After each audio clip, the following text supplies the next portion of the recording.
Mananatili sa The Hague, Netherlands, si dating Pangulong Rodrigo Duterte sa ngayon. Ibinasura kasi ng ICC Appeals Chamber ang apela ng kanyang kampo na kumwestiyon sa jurisdiksyon ng ICC sa kanyang kaso. Nakatutok si JP Soriano. Ang desisyon ng Appeals Chamber ng International Criminal Court o ICC sa apela ng kampo ni dating Pangulong Duterte na kumukwestiyon sa jurisdiction ng ICC sa kaso niya. The Appeal Chamber by majority, as a conclusion, has rejected all 4 grounds of appeal. Kinatigan ng Appeals Chamber ang naunang desisyon ng Pre-Trial Chamber 1 na may jurisdiksyon ng korte sa kasong Crimes Against Humanity of Murder and Attempted Murder laban kay Duterte. Sinabi dati ng Pre-Trial Chamber 1 na sakop pa rin ng ICC ang mga amunoy krimen na nangyari bago ang March 16, 2019, panahong kasapi pa ang Pilipinas sa Rome Statute. Kaya sabi ng Appeals Chamber, naging moot o wala ng saysay ang paghingi ng depensa ng agarang paglaya ni Duterte. Having rejected the entire appeal, the Appeals Chamber considers that the defense request for the immediate and unconditional release of Mr. Duterte is moot. Dagdag pa ng Appeals Chamber, kailangang respetuhin ang karapatan ng isang estado na mag-withdraw sa Rome Statute.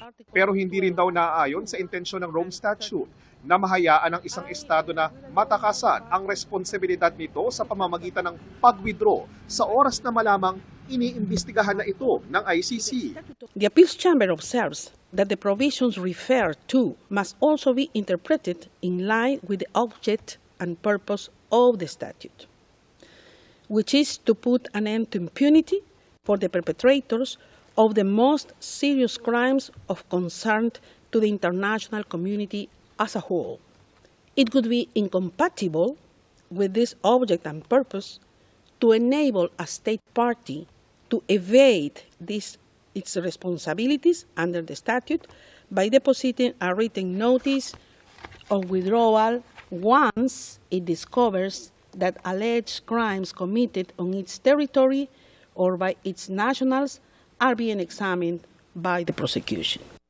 Wala sa pagdinig ang dating Pangulo matapos siyang mag-waive ng kanyang pagdalo. Bago ang pagdinig, nakausap ng media ang anak ni Duterte na si Kitty na bumisita sa ama sa detention facility sa The Hague, Netherlands. Mensahe daw ng ama sa mga nangangamusta sa kanya. They ask how I'm doing, tell them Invictus.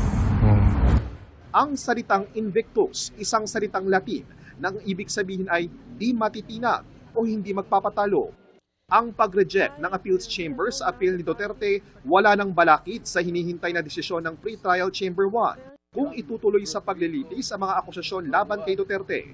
Meron hanggang April 28 para magpasya tungkol sa confirmation of charges laban sa dating Pangulo. There is the confirmation decision, and that has to be delivered by the 28th of this month. Okay. If the confirmation decision goes against the defense, then we're in for a trial. And that trial will probably start maybe at the beginning of 2027. The hearing is adjourned. JP Soriano, nakatutok 24 oras.